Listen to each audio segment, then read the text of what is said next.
ভাই কোন দেশে যাচ্ছেন? দুবাই। দুবাইতে একসাথে কয়জন? 11 জন। 11 জন। নতুন করে যাওয়া সম্ভব ভাই দুবাইতে? হ্যাঁ, এটা নভেম্বর মাসের 2 তারিখে কোম্পানি বন্ধ হয়েছে।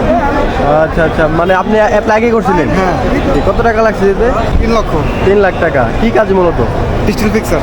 অবশেষে দুবাইয়ে চালু হতে যাচ্ছে সকল ধরনের ভিসা কার্যক্রম। হ্যালো এভরিওয়ান, আসসালামু আলাইকুম, welcome to our brand new tutorial. আপনারা যারা সংযুক্ত আরব আমিরাত দুবাইয়ের অভিবাসন প্রত্যাশী রয়েছেন তাদের জন্য আজকের ভিডিওটি খুবই গুরুত্বপূর্ণ।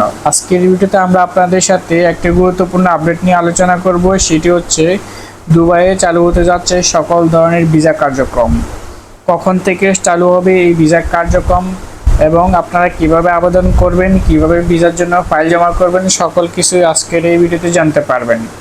সো অবশ্যই ভিডিওটি সম্পূর্ণ দেখবেন, তাহলে সব কিছু বিস্তারিত বুঝতে পারবেন। ভিডিও শুরু করার আগে একটি কথাই বলে নিই, যারা আমাদের চ্যানেলে নতুন দর্শক রয়েছেন অবশ্যই চ্যানেলটি সাবস্ক্রাইব করে দিবেন এবং পাশে থাকা বেল আইকনটা অন করে দেবেন এরকম ইন্টারেস্টিং ভিডিও পাওয়ার জন্য। এবং আপনারা আপনাদের সমস্যা বা যে কোনো হেল্পের জন্য আমাদের সাথে যোগাযোগ করতে পারবেন। দীর্ঘ বিরতির পর আগামী 1 নভেম্বর 2025 থেকে আনুষ্ঠানিকভাবে শুরু হবে দুবাই ভিসা ট্রান্সফার ও অন্যান্য ভিসা আবেদন প্রক্রিয়া। এই তথ্য নিশ্চিত করেছেন দুবাই সরকার এক বিশেষ প্রেস ব্রিফিংয়ে। কর্মকর্তারা জানান, আগামী 2026 সালের জানুয়ারি মাসের প্রথম সপ্তাহ থেকেই পূর্ণ মাত্রায় কার্যকর হবে দুবাই নতুন ভিসা নীতি, যার আওতায় কর্মী, ব্যবসা, পর্যটন, রেসিডেন্স ভিসা সহ সব ধরনের ভিসা প্রক্রিয়া একসঙ্গে চালু হবে। দুবাই সরকারের অভিবাসন কর্তৃপক্ষ জানিয়েছে যে 2025 সালের নভেম্বরের 1 তারিখ থেকে শুরু করে 31শে ডিসেম্বর পর্যন্ত দুবাই ভিসা কার্যক্রমের প্রস্তুতিমূলক ধাপ চলবে। এই সময়ের মধ্যে পূর্বে বন্ধ থাকা বা স্থগিত থাকা ভিসাগুলো পুনর্বহাল করা হবে এবং ট্রান্সফার আবেদন এবং নতুন আবেদন গ্রহণের কার্যক্রম পরিচালিত হবে। যারা পূর্বে কর্মী ভিসা বা রেসিডেন্ট ভিসা ট্রান্সফারের জন্য অপেক্ষায় ছিলেন তারা এই সময়ের মধ্যে আবেদন করতে পারেন। প্রেস ব্রিফিংয়ে দুবাই সরকারের মুখপাত্র আরও জানান যে নতুন নীতিমালার আওতায় আবেদন প্রক্রিয়া হবে সম্পূর্ণ ডিজিটাল ও সহজ পদ্ধতিতে। আবেদনকারীরা অনলাইনের মাধ্যমে ভিসা আবেদন, যাচাই, পেমেন্ট সহ সকল ধরনের কাজ সম্পন্ন করতে পারবেন। এছাড়া প্রতিটি ধাপে স্ট্যাটাস রিয়েল টাইমসের ট্র্যাক করা থাকবে, যার ফলে দালাল চক্র বা অনিয়মের সুযোগ থাকবে না বলে কর্তৃপক্ষ জানিয়েছেন। নতুন ভিসা কার্যক্রমে বিশেষ গুরুত্ব দেওয়া হচ্ছে কর্মী ভিসা ও ব্যবসায়িক ভিসার ক্ষেত্রে। মধ্যপ্রাচ্যের অন্যতম প্রধান বাণিজ্য কেন্দ্র হিসেবে দুবাই শ্রমবাজারে নতুন করে দক্ষ ও অদক্ষ কর্মীর প্রয়োজন দেখা দিয়েছে। বিশেষ করে নির্মাণ, হোটেল, রেস্টুরেন্ট সহ কেয়ার এবং সার্ভিস সেক্টরে বিপুল সংখ্যক বিদেশি কর্মী নিয়োগের পরিকল্পনা রয়েছে দুবাই সরকারের। দুবাই সরকার জানিয়েছে যে নতুন নীতিমালায় ভিসা প্রক্রিয়ার সময়সীমাও কমানো হবে। আগে যেখানে কর্মী ভিসা প্রক্রিয়ায় 60 দিন পর্যন্ত সময় লাগতো, এখন তা কমিয়ে 30 দিনের মধ্যে সম্পন্ন করা হবে। এছাড়াও ভিসা ফি, ট্রান্সফার ফি আগের তুলনায় কিছুটা কমানোর পরিকল্পনাও রয়েছে। এবং এদিকে বাংলাদেশ সহ দক্ষিণ এশিয়া দেশগুলো থেকে কর্মী প্রেরণকারী এজেন্সিগুলো এই ঘোষণাকে ইতিবাচক হিসেবে দেখছেন। প্রবাসী কল্যাণ বিশেষজ্ঞের মতে দুবাই ভিসা কার্যক্রম চালু হলে হাজার হাজার কর্মীর জন্য নতুন সুযোগ তৈরি হবে। বিশেষ করে যারা কয়েক বছর ধরে ভিসা স্থগিতর কারণে আটকে ছিলেন তারা পুনরায় কর্মসংস্থানের সুযোগ পাবেন। দুবাই সরকারের এই সিদ্ধান্তের ফলে মধ্যপ্রাচ্যের অন্যতম বড় শ্রমবাজার পুনরায় উন্মুক্ত হতে যাচ্ছে, যা প্রবাসের উল্লেখযোগ্য ইতিবাচক প্রভাব ফেলবে।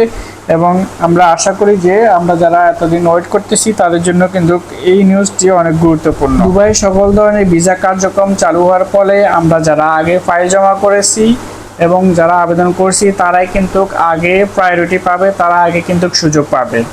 এছাড়াও আপনারা দুবাইয়ের এই ভিসা পাওয়ার জন্য অবশ্যই আপনাদেরকে আপনাদের লিগ্যাল ডকুমেন্টস এবং ফেক ডকুমেন্টস জমা দেওয়া যাবে না। আপনাদেরকে অবশ্যই লিগ্যাল ডকুমেন্টস এবং আপনাদের যত ক্রাইটেরিয়া রয়েছে, আপনাদের ওয়ার্ক পারমিট এবং কি আপনার কাজের দক্ষতা certificate, educational qualification, all everything আপনাকে কিন্তু রিয়েলভাবে সাবমিট করতে হবে।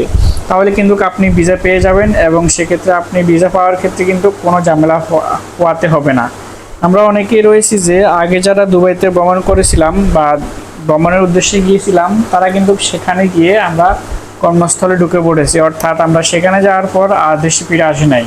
এবং এছাড়াও আরও বিভিন্ন ধরনের অনৈতিক কার্যকলাপের ফলে বিভিন্ন ধরনের দেশ সহ বাংলাদেশ সহ অন্যান্য আরও বিশ্বের অন্যান্য দেশ সহ অনেকগুলো দেশের কিন্তু ভিসা স্থগিত করা হয়েছিল।